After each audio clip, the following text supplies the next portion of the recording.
us now. Our favorite Tuesday segment that we have is Gayle Taub, personal trainer, nutrition coach, and owner of Gazelle Health, to talk to us a little bit today about health and fitness. Gayle, thanks so much for joining us again. Good morning. Happy Tuesday.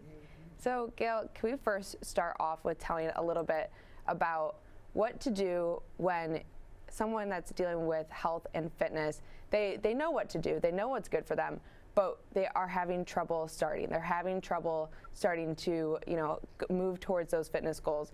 What do you see with your clients is the biggest barrier or something that is troubling people to start their fitness journey?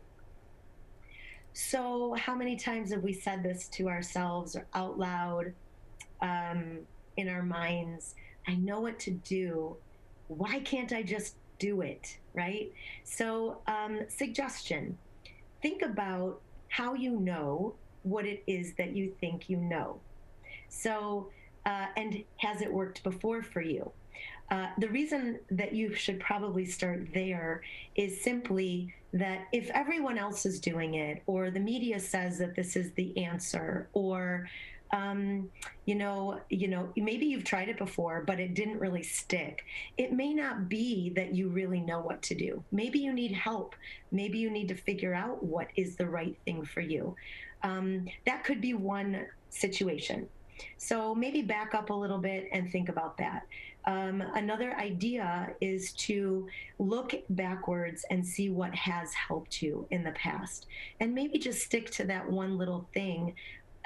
Instead of trying to solve everything at the same time, flipping a switch, from what you're doing today to what you think you should be doing tomorrow, more than likely that's not going to work. Taking small steps oftentimes can.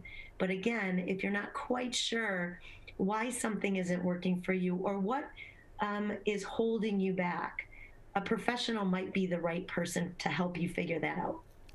And Gayle, you were mentioning a little bit of information, and with media nowadays, something that people may see as a fitness influencer or someone on social media, that this is what works for them, this is what you should do. How can you give advice to someone, any of your clients or someone watching this, to see what is the proper information and how they can take what is in social media and the news nowadays and apply it to their lives?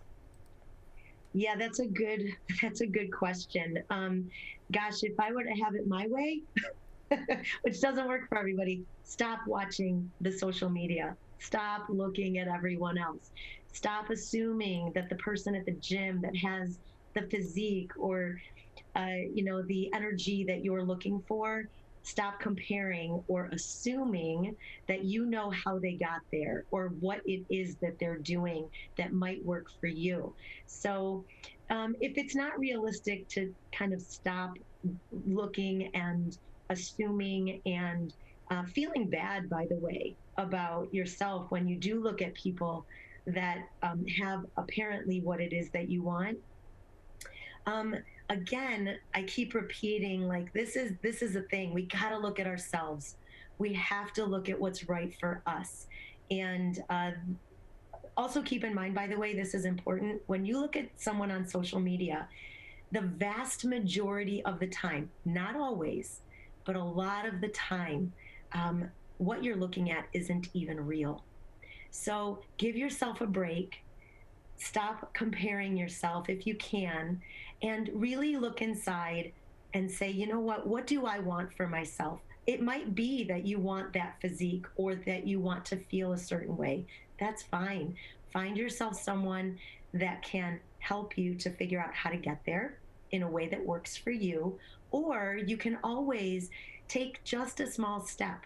I know sometimes I get repetitive with that, but the more you understand that what other people do doesn't really help most of the time, and it doesn't feel good. So that idea of looking at yourself first and then taking things forward with help or even on your own, small steps at a time in a way that makes sense for you, is a really good way to go. And Gayle, do you have any advice or tips or tricks on taking control of one's health and fitness journey, you know, starting off small, but also making sure that they are creating something that is personalized for them, that they are considering all of their physical limitations as well as their mental limitations when you look at health and fitness? Yeah. So one way to imagine how you can get where you want to go and actually make those strides is if you get in the center and you drive and you get people around you that are working in your best interest, a team of self-care professionals, somebody from the medical side, so that a doctor, that you're not making things up and imagining things or guessing, somebody that you trust on the medical side, in addition to someone who can help you move. That's the second part of being as healthy and making yourself, accessible to where you want to go, regardless of your goals. You need somebody to help you move properly and according to you. That's a more of a fitness or a intentional movement professional.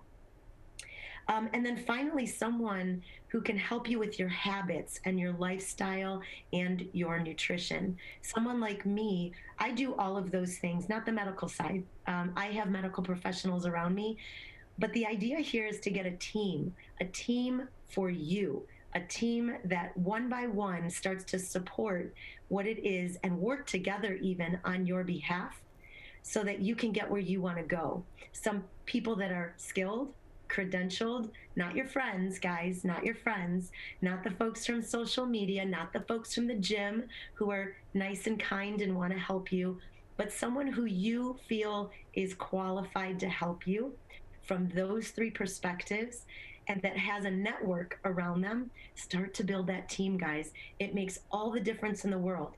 Rome was not built in a day, and most of us who have succeeded in a health and wellness approach and feeling really, really better than they ever have, don't do it alone. So remember, you don't have to have all the answers, guys. That's okay. In fact, you shouldn't have all the answers. There's lots of people around you. Give me a call, and I can help set you up on the right track and get that team started for you. Well, Gayle, it's always a pleasure having you on Tuesday mornings. Thank you so much for joining us again and giving us all that great information. Always a pleasure. See you next week.